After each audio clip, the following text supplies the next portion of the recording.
آخر کار وہ ٹوئسٹ آ ہی گیا جس کا ہم سب کو تھا کب سے انتظار۔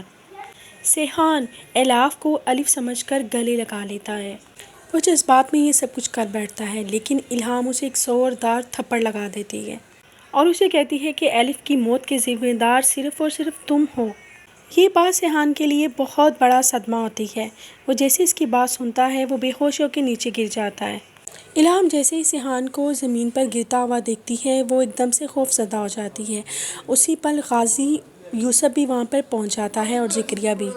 وہ دونوں جلدی سے لے کے اس کے ہاسپٹل چلے جاتے ہیں۔ ہاسپٹل جیسے ہی جاتے ہیں تو ڈاکٹر بتاتا ہے کہ اسے ہارٹ اٹیک آیا جس کی وجہ سے یہ کومے میں چلا گیا ہے۔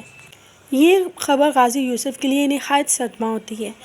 وہ الیاف کے پیروں میں گر جاتا ہے اور اسے کہتا ہے کہ جس طرح سے کر کے میرے بیٹے کی جان بچا لو۔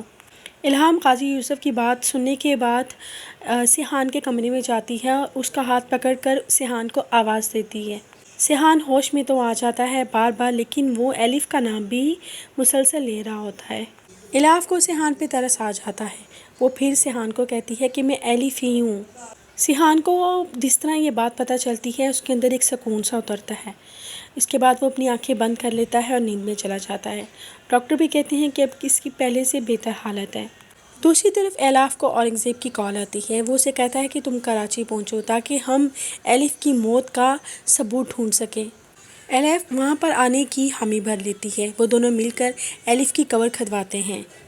میت کا پوسٹ مارٹم ہوتا ہے اور رپورٹ جیسے ہی سامنے آتی ہے ان دونوں کے ہوش اڑ جاتے ہیں۔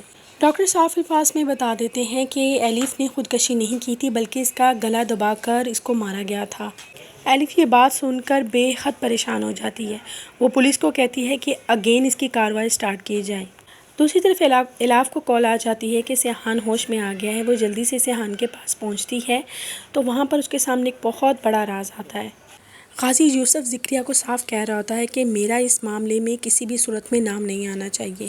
اس کے بعد الیاف فیصلہ کر لیتی ہے۔ وہ سیحان کو ساری حقیقت کے بارے میں بتا دیتی ہے کہ میں الف نہیں الیاف ہوں اور پوسٹ مارٹم میں صاف بتایا گیا ہے کہ الف کی موت خودکشی نہیں تھی بلکہ اس کا گلا دبا کر اسے مارا گیا تھا۔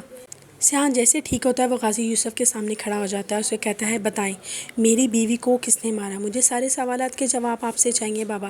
اگر آپ نے میرے ساتھ ذرا سا بھی جھوٹ بولا تو مجھ سے برا کوئی نہیں ہوگا بلکہ ساری زندگی کے لیے آپ میرا منہ دیکھنے کو بھی ترس جائیں گے۔ غازی یوسف کے لیے یہ بات بے حد پریشان ہو جاتی ہے کہ اس کا بیٹا ہی اس کے سامنے آ کے کھڑا ہو گیا ہے۔ اب بات یہاں پہ آ کے کھڑی ہو گئی ہے کہ کیا غازی یوسف یہ اپنا گناہ قبول کر پائے گا؟